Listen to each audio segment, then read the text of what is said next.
welcome to Get Your Shoot Together, the photographer's podcast where we discuss studio, business, life, and keeping it all in line. I'm Kira Derryberry. And I'm Mary Fist Taylor.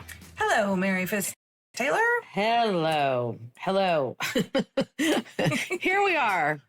After yet again, here we are. I will apologize. I am dealing with, I was complaining to Kira. I don't know about where you guys are, but it's allergy season here. So, oof. It is, it's very polleny here. Like your cars are just covered in yellow. We just have yellow coated everything, and everyone's sick. And everyone's hoarse. Yes, that's how I feel. I actually was going to dinner the other night. I don't know if you guys, big shout out, Andrew Bowen, who is a photographer in North Carolina, so kind, came up and did a program here in Richmond. And I wasn't going to be able to go to the program because I had a full day of sessions. But he'd reached out and I said, oh, let's grab dinner, the night before or whatever. Now, Andrew was on World Cup this year and he had that amazing black and white dance image. I don't know. You'll know now what I'm talking about. Yeah. Stunning. And he has such a cool business model. I really enjoyed meeting with him, but I go to hop in my car to meet him for dinner. And I was like, oh my God, if I don't have time to run through the car wash, I'm going to be so embarrassed rolling up in this. I looked like I was driving a full-on Bumblebee at this point. It was like just yellow and dark green. It was just the lovely color.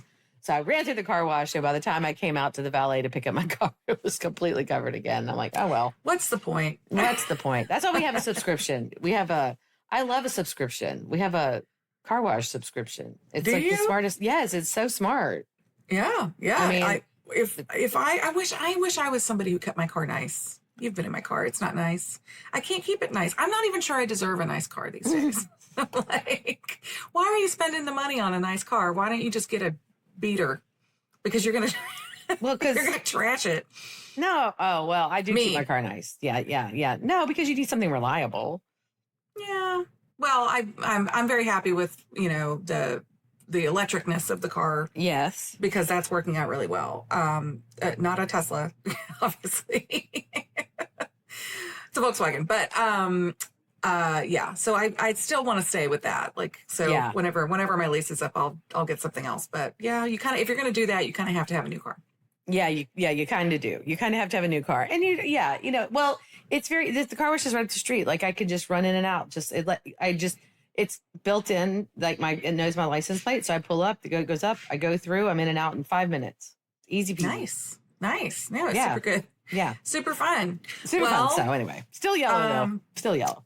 So yeah, it's pretty dreary out here today, but it was a beautiful weekend. Yes. Beautiful week. I had a lovely birthday filled with lots of excitement, as I've already shared with you multiple times. But one of the things I did is this week, I treated myself to what I call an adult responsibility plant.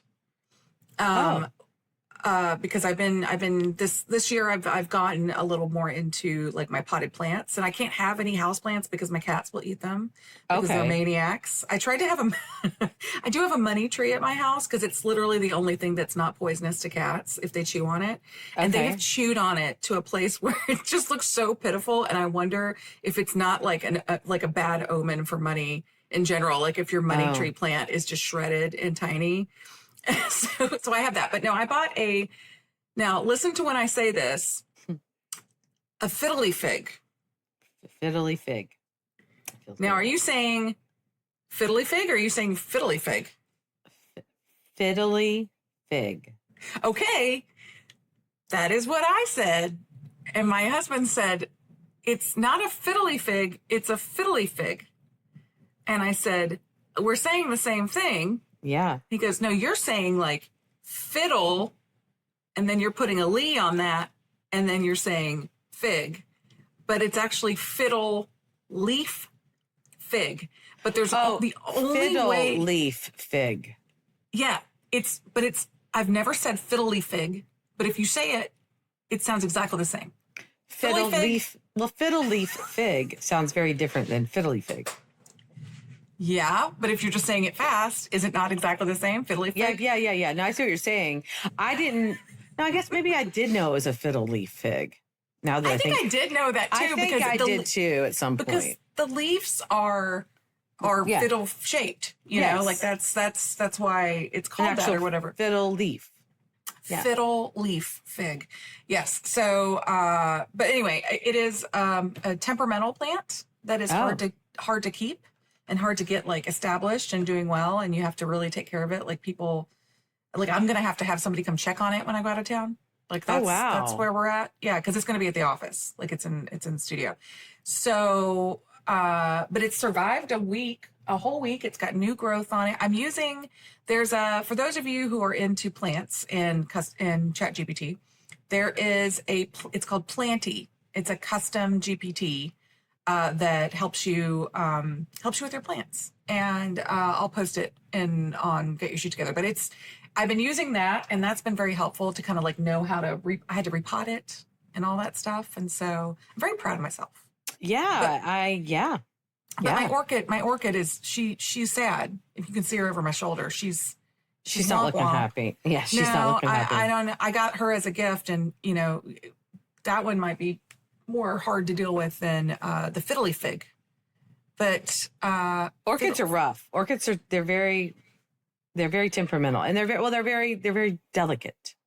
Very delicate, and the pot has to be very specific. And the pots that they come in, like if you get them at the store as a gift for somebody, is not the pot that it really needs to be in. Like needs to be in this super aerated, you know, situation. And so I was about to invest in a whole orchid care, you know, system. And but if she can't make it through the weekend, I don't know what to tell her.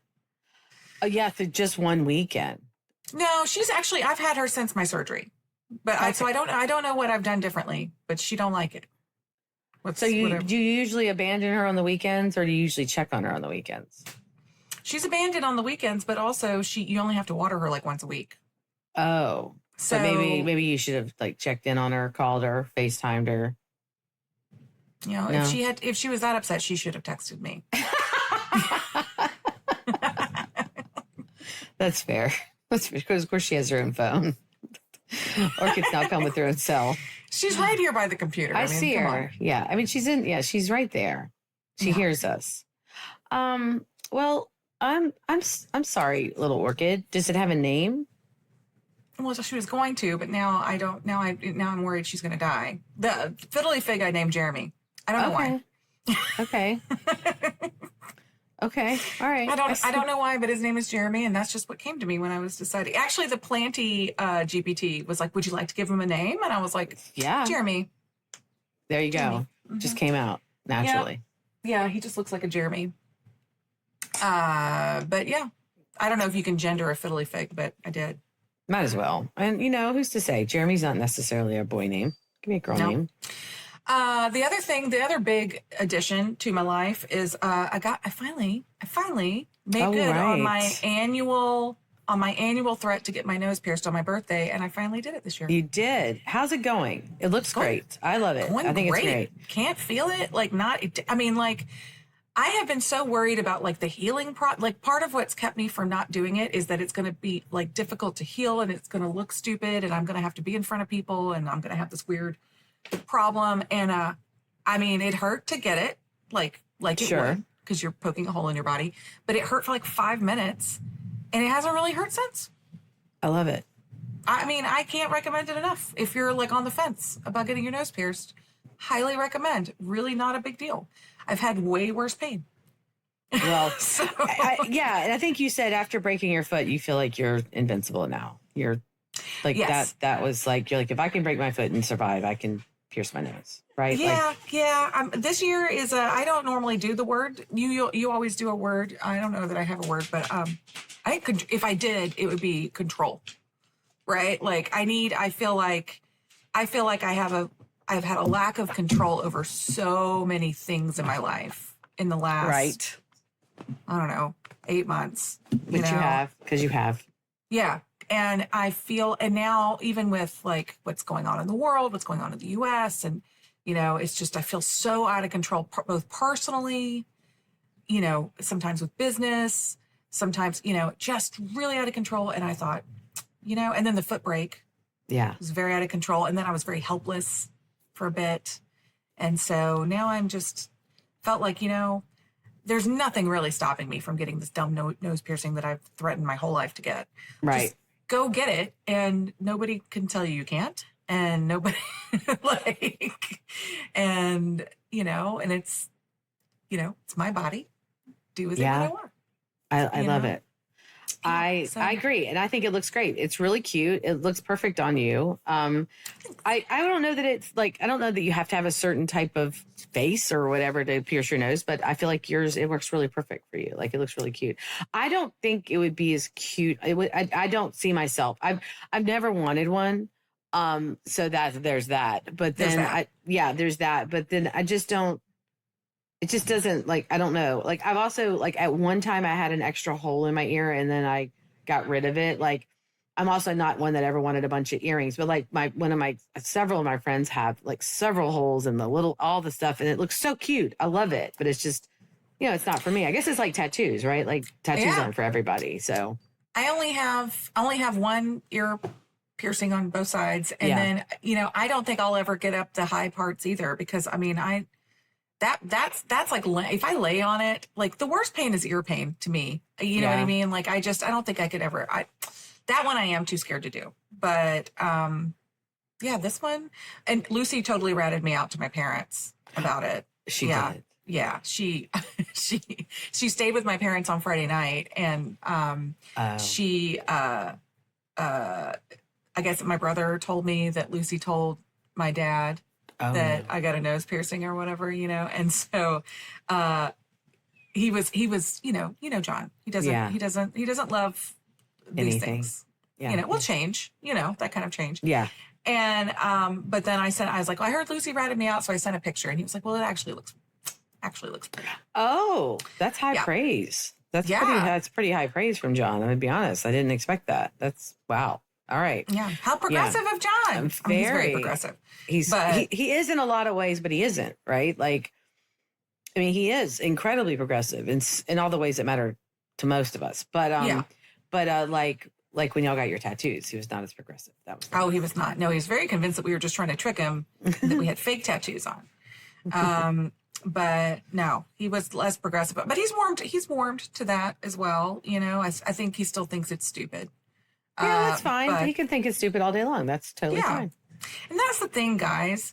If it doesn't affect you, shut up. I mean, in general, like I saw a TikTok this morning of a woman yelling at a UPS guy because he had a nose piercing. And you can't see the UPS, you can't see his face, so I don't know what kind of nose piercing it was, but she was just like, why would you do that? What and he was like, I'm so sorry, but does this offend you? She goes, no, I'm not offended. I just want to know why you would do something like that. And he's like, well, I don't really feel like I need to explain it to you. I'm sorry it bothers you. Oh, no, it doesn't bother me.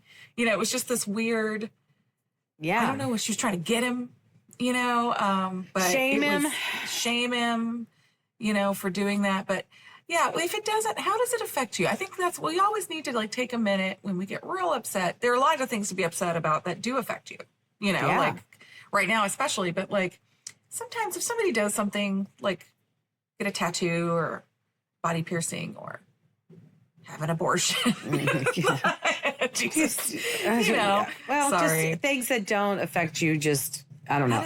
I mean, and look, in all fairness, some things that don't affect me but might affect someone I love or affect someone I might love in the future. Like if I'm blessed enough to have grandchildren one day or whatever. Or, I mean, first of all, I should be able to believe what I want to believe. And then second of all, so should you, quite frankly. So should you. That's fine. Respect. But it's keep your mouth. Just keep it to yourself. Like, I'm not going to go out and shame someone either way. Right. Like, however, if you come at me, then we ride it on. Like then it's done. Like if you come at me about something I believe in, then in my space, then we're going to chit chat about it. But other than that, I try to stay quiet. I really do. I stay in my own little space. I'm not one that's going to be like this lady and, berate somebody who, what I did. I mean, that's not my business. I stay in my little bubble, so to speak, ish. Well, yeah, I do too. I do too. Hey, Mary, we are going to have to pause this podcast because I just received a tornado seek shelter warning on my phone. Holy moly. Yeah. So why don't we pause for potential impending natural disaster?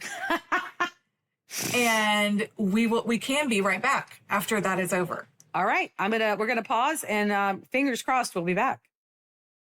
All right, and we are back. Just, regular Florida experience. Everybody's safe. Everything's fine. Good old southern storm. Yeah, gave me time to take my dog out and get him some water and eat a piece of avocado toast.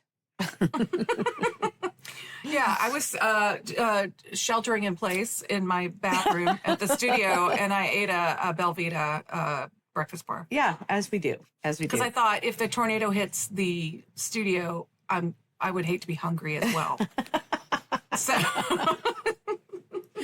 right, because that would to die hungry. That would be terrible. That would be awful. Would be hungry. You don't want to go through a natural disaster on an empty stomach. I feel strongly about it. Me too. And I've never thought about it before, but now I do feel very strongly about it, actually. If you have the time, just get a little sneaky snack. Well, you might as well. I mean, you're just sitting there doing nothing else, so you might as well eat, as they say. Yeah, Lucy was texting me also, and because she's at the high school. The high school here is like the oldest high school in the state of Florida. It's solid as a rock, this ancient building, and so I'm more confident she's safer there than anywhere in the city. Oh yeah. But she was in the cafeteria and she was a little worried because her phone went off. Everybody's phones went off. Oh yeah, of course. I think it's so interesting that she can text from school. Yeah, they can text from school. I don't think they're supposed to, but she just seems to find ways sometimes to text me from school.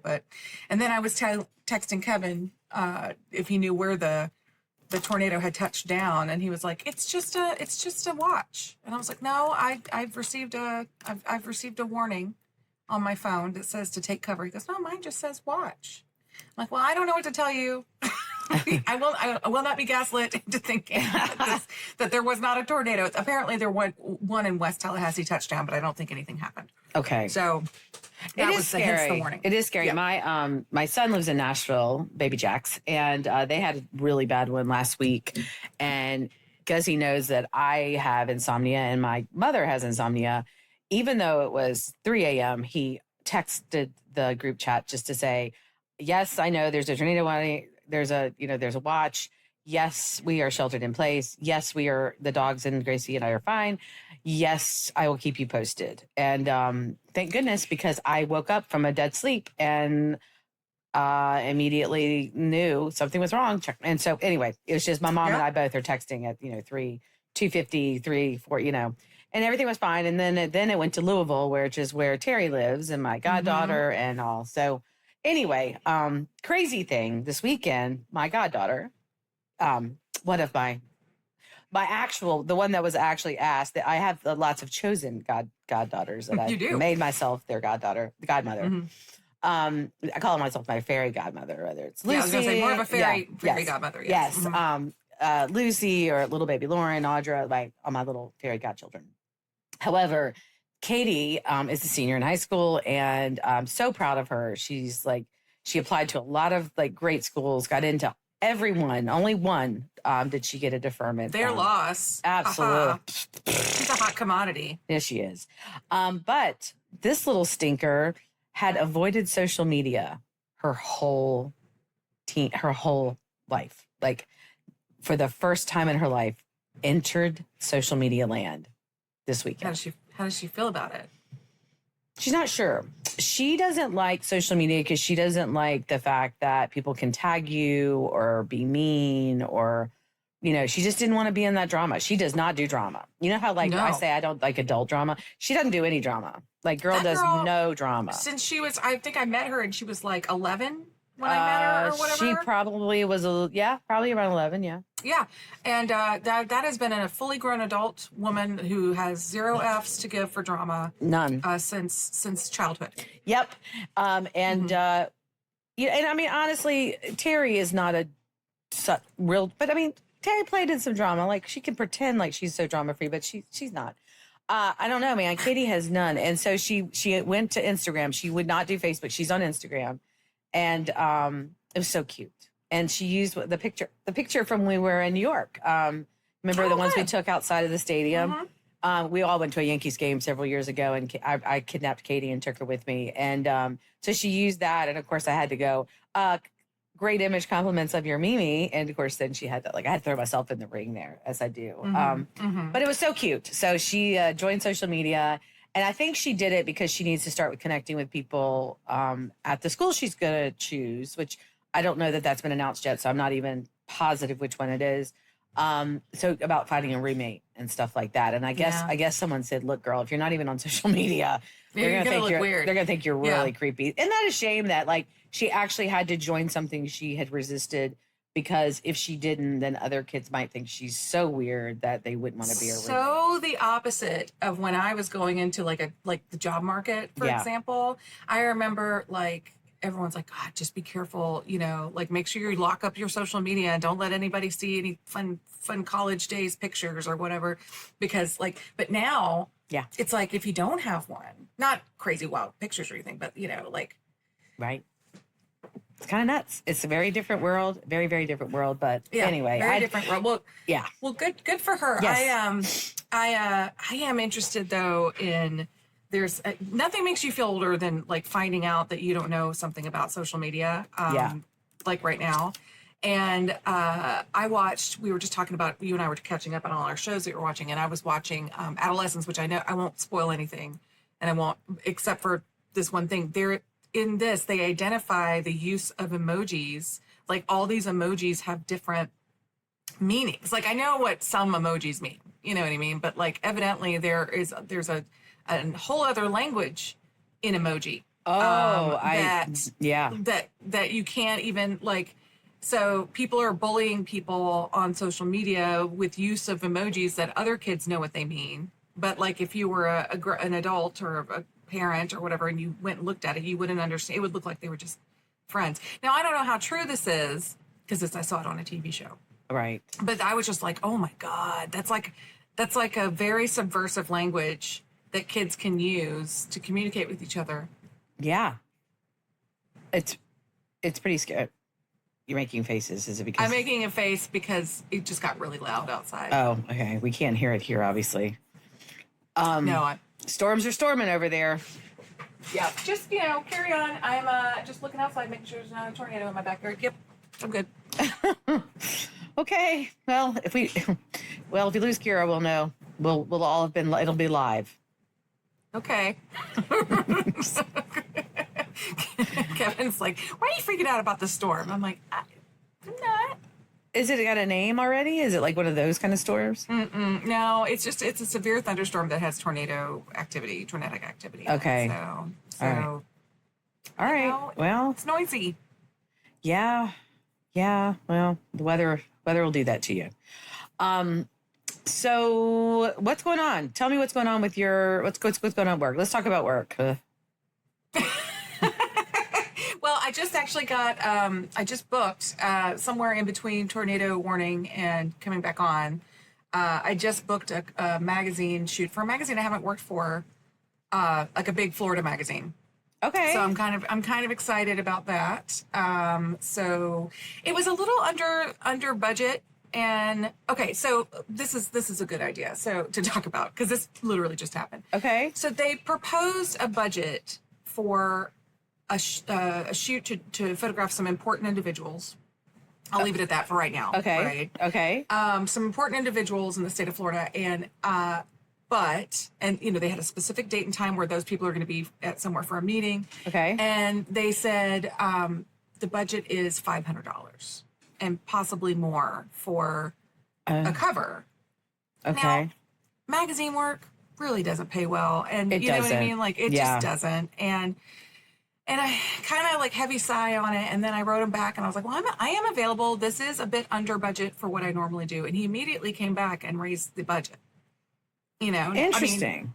Yeah, it is not a lot of work. You know what I mean? As far as it's a group of people, it's probably 1 to 2 group photos and 3 individual shots. Okay. So it's not anything. It's not an all day gig or anything like that. It is a location shoot. So, and it's one that I didn't have, 5 minutes ago, and it's for a new magazine. So it's kind of like, okay, how hardball do you play here when it's not necessarily, it's still a little under budget for what you'd like to haul all your equipment out and do it.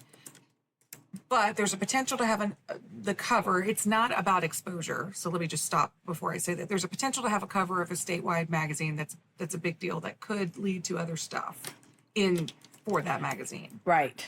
So how much of a fuss do you make over what is arguably an easy job, right? Not quite as much money as you'd like to make to do it. Right. Do you hold I've accepted it, so I'll cut to the end here. I said, okay, that's great.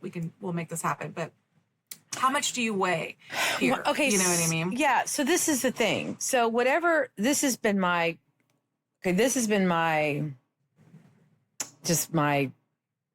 think, what I believe, or my experience, maybe. Whatever you've accepted, it's going to be hard to get out of. Mm-hmm. So whatever you accept, you need to be willing to accept for the next several jobs. Right. And if it were the same scope right. here, and then I would say that's fine. I mean, we're talking, it's a good hourly rate when you come down to it. Okay. For the amount of time it takes. Okay. Magazine work is good because it's not like they need 15 photos. You know what I mean? They need like 4, which is also why they never have a huge budget for it, because it's kind of like, okay, well, we only need like 3 photos, right? Okay. But this is also doing all the storytelling for your article. So it has to have a value on it, right? It cannot be just, you can't count it as 3 images. Here you go. Here's some dollars. You know what I mean? Okay. Because it is doing such a big service for your magazine to have. I mean, you can't just have it all have words. No, that's absolutely. They have to have it. Right. They have to have it. So they're very reliant. They're going to be very reliant on the photography for both the cover, for the inside feature articles and all that. So, but yeah, I agree with you. Am I okay with taking that amount on the next job they offer me? Correct. Couple of factors there. How hard were they to work with? Okay, right? that's fair. Right? Like, because if it's less money than you'd like to make and they're a pain in the butt. Right. The good news is you can always pass on the next one. Correct. Right? Correct. But if they're easy to work with, the money's a little better than the first offer, and the jobs are small, I'd be okay with it. Okay. Then that's the thing. Like, it's so funny you bring this up about the magazine because we had such a great thing going I don't know if it was last year or the year before, where we had worked to deal with it's a very, very local, like almost like a neighborhood type magazine, but very much a pocket of where we wanted to be. And we had worked a deal where we would do the cover and we were doing that thing, the exposure angle, but we got to pick the people and we sold to every one of them. And those covers were dynamite. They were gorgeous. Like the magazine was thrilled. They were so happy. They couldn't, blah, blah, blah. We were happy. Everybody's happy. Happy. And then as happens in these little tiny publications, the editor or whoever changed because I don't think those people get paid a lot of money who run those little magazines. And their sister-in-law is a photographer, it's one of those things. And they wanted to change the scope of it and all. And we're like, fine, bye. Like, you're good. This is the deal. This is the contract we had.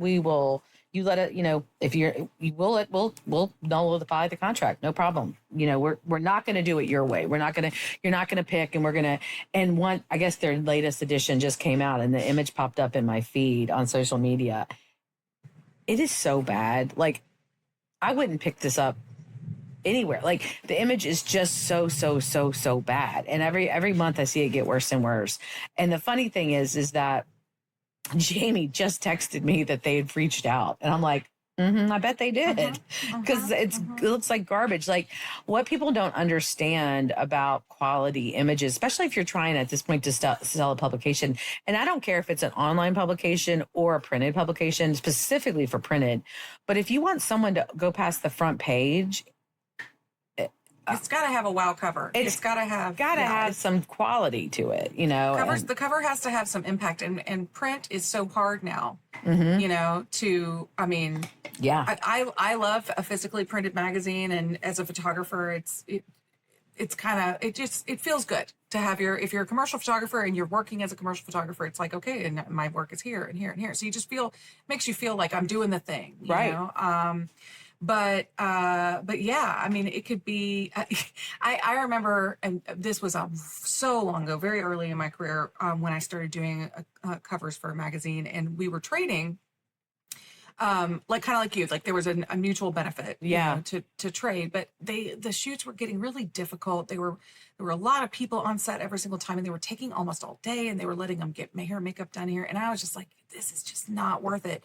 So after about like 5 issues, I was like, you know, thank you so much. I can't trade anymore, but I can, here's what it'll cost to do this, you know? And they said, we understand. Thank you so much. We just have such a limited budget. We're going to find somebody else. Okay. Yeah. Like, you know, and you have to be okay with like walking away from it at that point. They found somebody else, and I have no idea who it was to this day, but they found somebody else, and ended up shooting it and then having to come back to me and ask me to shoot it again. Because the person that they photographed just clearly did not understand posing. Right. Like posing to flatter women in particular. And so they were really unhappy with how little the guy knew about doing that or whatever. And so they ended up having us totally reshoot it. You know, and that's embarrassing. You know what I mean? So sometimes, you know, but since then, I mean, I've worked for them, I don't know, 100 more times, a lot, you know? So, you know, it just kind of, you have to set your boundaries where your boundaries are. Like this for me, I think with this newer client, we're going to be this is a test run for both of us, right? Like, do they like working with me? Do I like working with them? Kind of thing. And is it going to be a good collaborative experience? Yeah. Because you've got art directors that you're dealing with, which I actually like having on set. I really like it when we have an engaged art director, because I know I'm getting what it is your idea was. Like, you know what I mean? Like, you're the art director, you had a vision for these people coming together, and I know that I'm not going to leave the shoot until this person is here and sees it and is happy. So I think sometimes people are like, oh, I don't like it when the client is on site, like, you know, and I like them looking at the monitor and saying, okay, that works. That's what we're hoping for, you know, because I don't know, that's a good confirmation for me.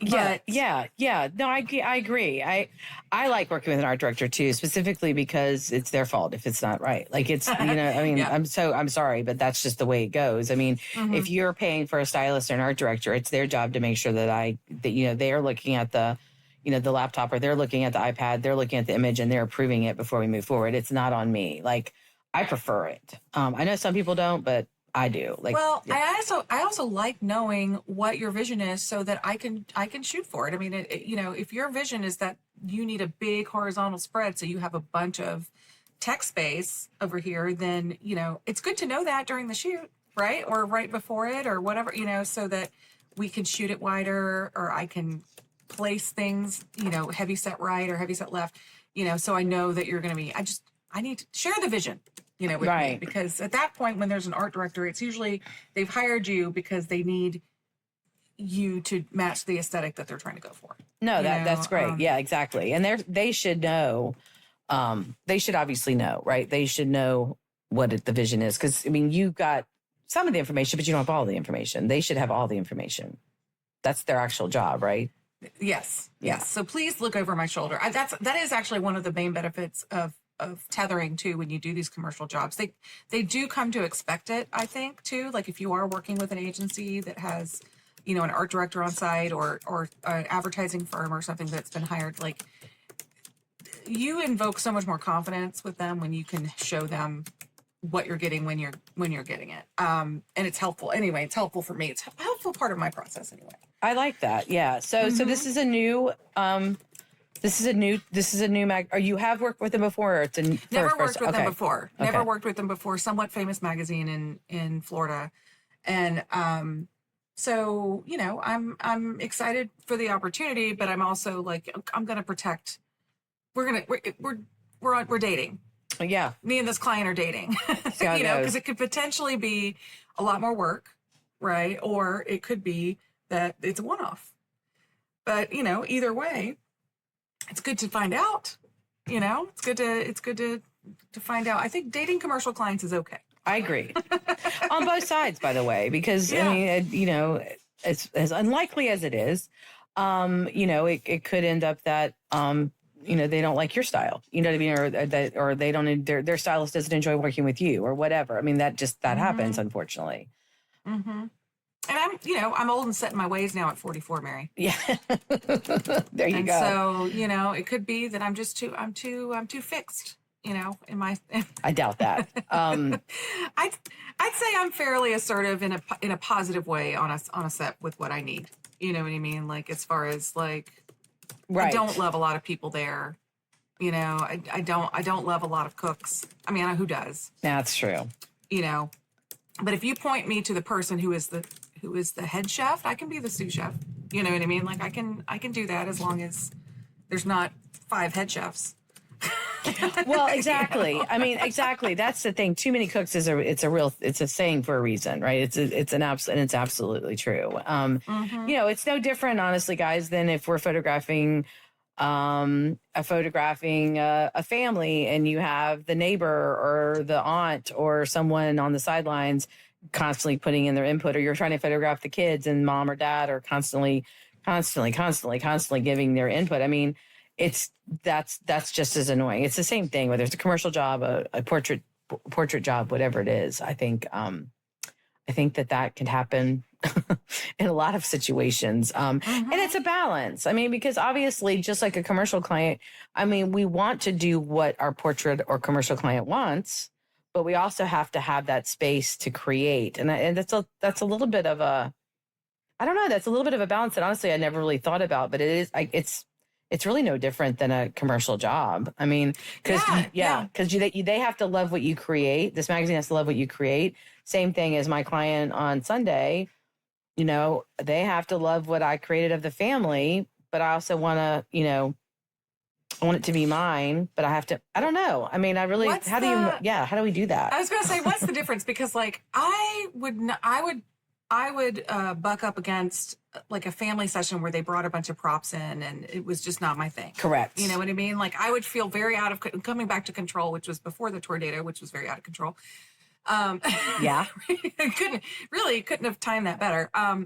But if we talk about control, I would feel very out of control if I have a family session client dictating to me what the style of the shoot should be or the editing of the shoot should be. Like, if somebody came to me and said, I want a bunch of dark, moody family portraits, it's just not why would you want that from me? You know what I mean? Because that's not what I do, but at the same side, if I get a commercial client that's like, hey, we have this product and we want it to be photographed in this way, it needs to have this aesthetic and this mood and this whatever, and I'm shown a storyboard for it or something, it's not about what my style is at that point. I'm serving a different audience here, right? Like but at some point I have to go, I don't think I'm the right photographer for this if they're just really going for something that doesn't make sense for what I do. I mean, I don't know what that would be in the commercial realm. That's true. No, but I guess, well, that's true. I mean, and we do every once in a while have people that'll call and they'll say, oh, we want to do, for example, newborns. We want to do the newborns and we want to do all the stuff that we just don't do. And we will say, I love that for you. Love that journey for you. That's not what we do. No. I mean, and we'll just be very upfront with that's not what we're going to do. So I guess you just kind of nip that in the bud at the beginning. I think the problem that a lot of people run into is they don't establish those boundaries. They're just so excited to get a call and get people in the door that they don't know up front. Like they don't, you know what I mean? Or they're willing to do whatever to make people happy. I don't know this for sure. I'm just guessing here. Well, and I also, I would distinguish an art director who works for an agency or a magazine or a publishing company to have a level of experience that I would expect their input to be valuable. Like you know what I mean? Like they're gonna come to you with, this is the idea we had and our team had, and we need you to execute it. Versus like if a family client comes to me and said, me and my team have gotten together. Right. It's just that doesn't happen that way. Because I'm trying to figure out why I would say no to if a family asks me to do something that's not what I do versus a commercial client. And I think that the thing is that I'm the head chef on the family session. You know what I mean? Like I'm not part of a production team at that point. I'm the artist. Yeah. Right. And then in my commercial times, I sometimes think of myself as part of a team. If there is a team, you know, I mean, not on headshot shoots, you know, but, you know, as far as publications go and advertising goes. No, that makes sense. I mean, that makes sense. I guess I'm trying to think too, but I'm struggling as well. I mean, definitely you have people come around that want things that you don't do. Like that definitely happens, right, in our portraits. Mm-hmm. Like and I would love to know, and I can't because because this is a podcast and this is an interactive situation happening here. But I would love to know how many people would just do it anyway. Like they would find the props or say bring the props in or whatever and do it anyway. And maybe a lot of people would. I don't know the answer to that. I know I would not. If you're hungry and you're versatile, you know, and you feel like you can do anything, but you're trying to get your foot in the door. I mean, I can see people saying yes to that, but most of the time they would be trying something new for the client. Yeah. And that doesn't always go well. You know what I mean? Agree. Like, I mean, how do you know that you can pull that off? I'm trying to think of what that aesthetic would be, but you know, I don't know. Sometimes it could just fall apart, right? Well, absolutely. And it's like we don't photograph newborns or babies outside unless they're 1 year old. Unless, of course, it's with a large family that somebody's holding the baby or something like that. And I have had people like, well, I want to, we want to photograph the baby outside in this bath. And I'm like, yeah, no, I don't do that. And I won't. Who's the star of this show? The baby or the scene? And I just don't do that. And that's okay. Yeah. I know there are people that do, and they should go find those people. And I'm not trying to be rude. It's just, I don't like it. And I just don't want to deal with it. And I just don't do it. So, I don't know, but there is situations where, or for example, okay, this is an example. Let me put this one out there. So you're photographing a high school senior and mom is there or stepmom is there, dad, whatever. And they want you to do something that you feel like is overly sexualized or too sexy or not your style for a young lady, for a high school senior, or someone under the age of 18. Right. How would you handle that?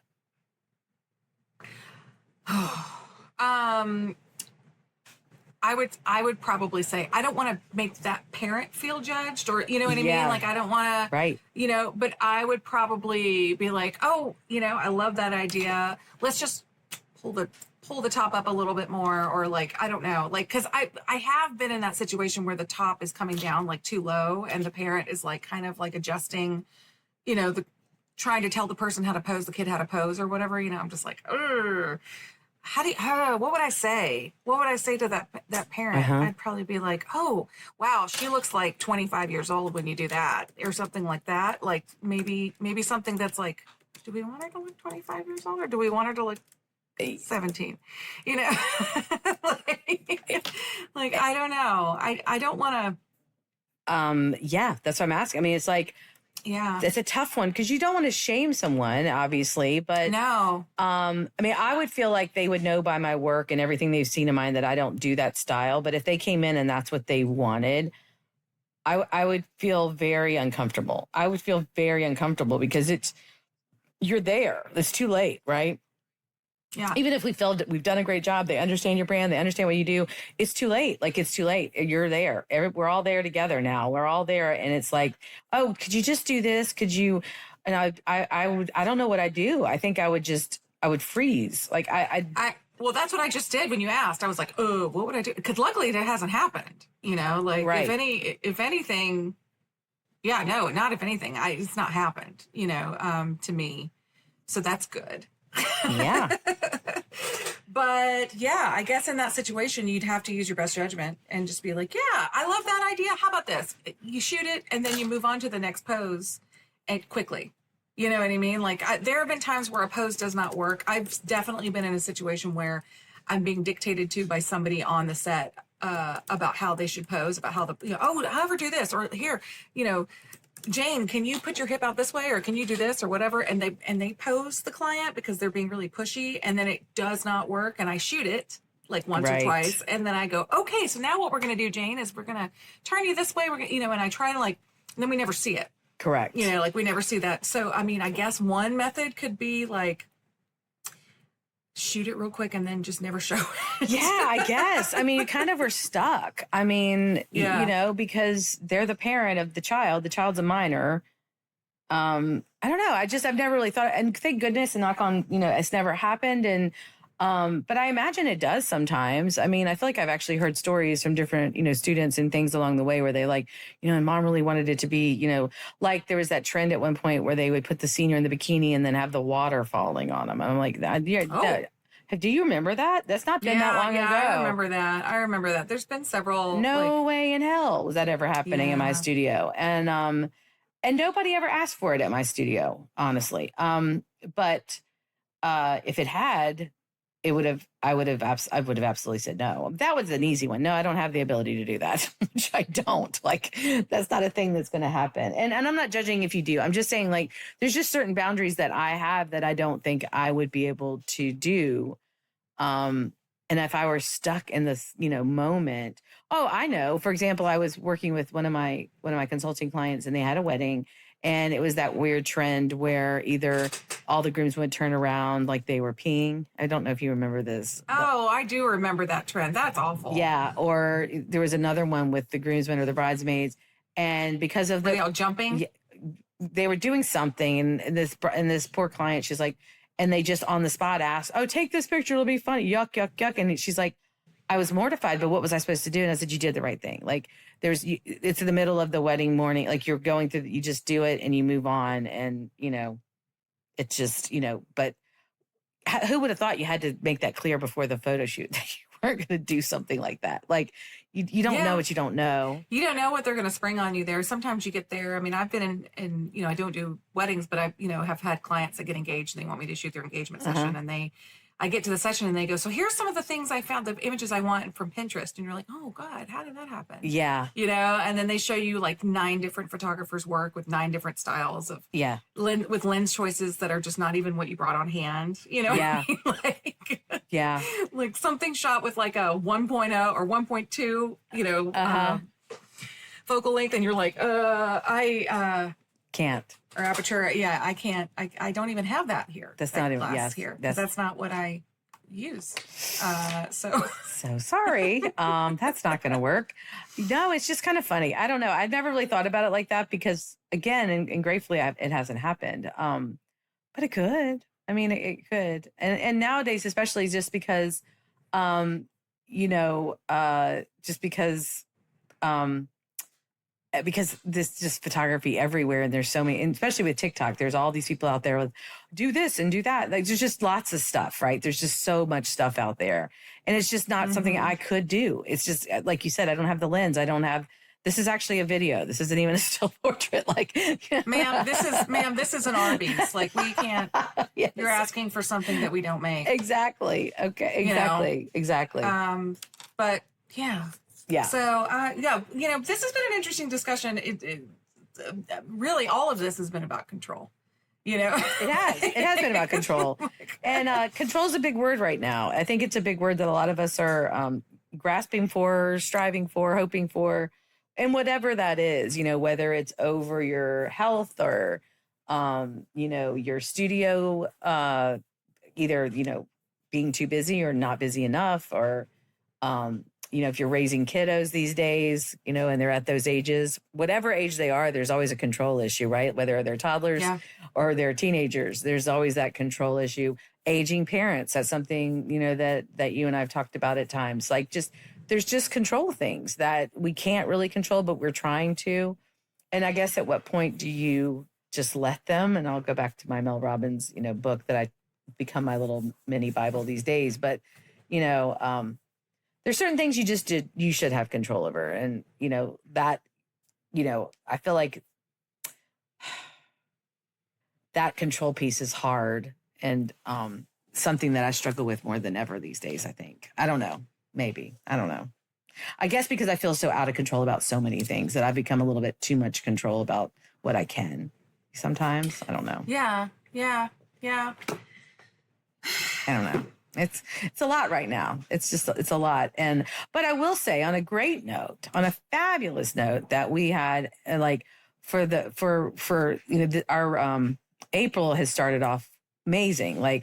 I'm very clear. And I think Kira and I both were pretty open about it all along the way that my first quarter at least was just dismal. It was just very dismal. It was just dismal. Mm-hmm. It was not fun. It was not cute. Mm-hmm. No stars. Don't recommend. But April started off with a little bit more of a bang. So I think that's exciting. I think I'm feeling a little bit more positive about that. And, I had to the point where Square, who is my credit card processing company, reached out to me. If everybody Are you okay? Is everything all right? No. I was like, I'm fine, Square. Mind your business. I'll be back in April. But I think, a lot of people are, I think a lot of people are feeling lack of control. And I think that there's two kinds of people. There's people like me, when I feel like I don't have any control, then I'm just like, well, screw it. I'll just spend all the money and do all the things. Or there's people that are like, oh, I'm going to just hibernate in a ball because I can't. I really do. I think there's just two different types of personalities that deal with that. And I'm unfortunately the first one, which is not a good thing. Do not recommend that either. But I feel like things are shifting a little bit. Good. Well, that's good. Yeah. Well, I am really just officially, getting started with April here on day 7. But, booking, coming in today and booking. And so that's good. That is great. That's really great. So yay. I like it. Right. I like it. Well, we'll all be excited to hear how it goes. I mean, I think that's kind of cool. I think it's cool that you've got a new magazine that's interested. And how did they just know who you are? They just know who you are? They do. That's great. Which is a nice feeling. That is a great feeling. I mean, that's something that most people don't have. I mean, that's pretty amazing. I mean, that's goals right there. Getting some of those from, I think once your studio makes it past a certain point, now we're in year 14 or so, Yeah. It is nice to have that, at least that, name recognition in the town. Agree. So that's good. Absolutely agree. I love it. They just knew who I was. Hey, as they should. As they should. I like it. I like it. Well, I'm glad that there's no tornado. I'm glad that you're safe and sound. Still storming there, though? Well, about that. No, we're back under a tornado warning. Oh, you are? Okay. Well, For a few more minutes. But, it's fine. We've been through many a tornado warning here. It's Florida. It's Florida. It's how Florida rolls. Florida just likes to keep you guessing, don't they? Florida just keeps you on your toes, and if you don't dance around, you might get bit by an alligator. Oh, well, that sounds just like an advertisement to visit Florida if you've ever heard of it. It's terrible. Don't recommend. Just go back. I actually was watching it was a new show. I think it's called Pulse. Yeah, because it takes place in Miami. Love it. If you like a hospital series, I really did enjoy it. But they actually called it a Florida. They called it a Florida. Oh shoot. A Florida something coming in, and somebody that was new there, not from Florida, was like, what is that? And they're like, an alligator bite, you idiot. I'm like, oh my God, they called it like the Florida revenge. They called it something, and the ER knew what it meant because. Oh, I want to know what that is. Yeah, yep. It was definitely on Pulse, which again, I really liked that show. But I would watch that. I just finished with The Pit, so I think I'm ready for another. It's a good one. Procedural. It's fast. It's fast paced. It's good. I don't know. I'll be interested to see that you might, and I know you will. You might find the main girl to be. I don't know. I have a feeling you watch it and let me know. You might she blonde. Yeah, and I think you might find her exhausting. She always looks a little sad, a little put out, like an angst kind of. I don't know. I have a feeling I know exactly how you're going to feel about her. But is there a strong brunette female character alongside her somewhere? 100%. Of course there is. And of course there's a man involved. Oh yeah. Oh gosh. Does it pass the Bechdel test? Yeah. It's got it, right? Oh yeah. It's great. You'll like it. It was a good weekend watch. It was a good weekend watch. But I would watch it. Yeah, you'll watch it. You'll watch it. And no offense to my blonde friends out there. No. Not at all. I do tend in my TV watching I didn't know I did this, but my husband did this. He was like, you kind of just don't like female blonde protagonists in shows. And I was like, that's not a thing. I don't do that. And then we started kind of counting on like who it is. And I was like, oh, well, I don't know. It's no offense to them. I don't know. Something about. Isn't that interesting? Yeah. Okay. It's so, awful. all right. But we just talked about, so Kira and I both are watching the Kate Hudson one. What is the name of it? It's like Forward. Breaking Forward. God. Forward. It's called it's a Breaking Forward. Breaking Forward. It's like a basketball. It's a basketball. Like, I know in basketball you have a forward and it's like that's a position on the team. Anyway, look it up. Yeah. Anyway, it's Kate Hudson, who is very blonde, and Brenda Song, who is not. And I do like both Kate of them. Hudson, but though. I love Kate Hudson. So that's what I'm going to say. You Running Point. We don't even know what the name of the show is. It's called Running Point. Oh, Running Point, like a point guard. Okay. I knew it had something to do with like basketball, the position. No, I adore Kate Hudson. She started a band. She's like in a band. She's now. a great singer. Yeah. She's great. Yeah. So anyway, we do like her. So not all blondes. I was just going to. It's not all blondes. Yeah. No, it's just some blondes in some shows. Well, I don't know why. This is going to make me sound terrible. It's not everyone. But as soon as you turn on Pulse, though, and you see this woman, you're going to go, oh. Yeah. You just are, because she always, do you know that just pained look? Yeah. That was the only thing that bugged me a little bit, but it's good. It's definitely worth a watch. I enjoyed it. Is it as pained as like Keira Knightley? Who's not, I don't think, a blonde, but you know how Keira Knightley always looks like she's like, yeah, no, really it's more, upset. It's more Ellen Pompeo. Yeah. Pain yeah. like that on early Grey's Anatomy, when she was always pained because she was in love with the main guy. McDreamy or McSteamy. McDreamy, I think. Yeah. Yeah. But she ended up with Harrison Ford. So no, she didn't. What are you talking about? Not Ellen. No, that's Callista Flockhart. That's Ally McBeal, you idiot. That's another pained blonde. It's another pained face blonde. Keep them straight. Who I love both of them, by the way. No, Ellen Pompeo she is married and has kiddos, but I don't know who. Tell me she doesn't remind you of Callista Flockhart, though. No. Very thin, beautiful, light-haired, great actresses. Love them both. Great nothing wrong with them. Yeah. All right, on that note. We sound like blonde daters. We're not at all. Yes.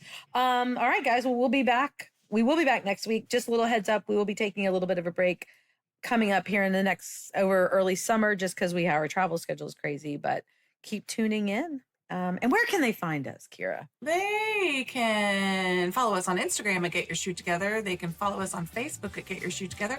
They can email us at girl@getyourshoottogether.com and subscribe to us wherever podcasts are played. We will see you guys next time. Thanks, y'all.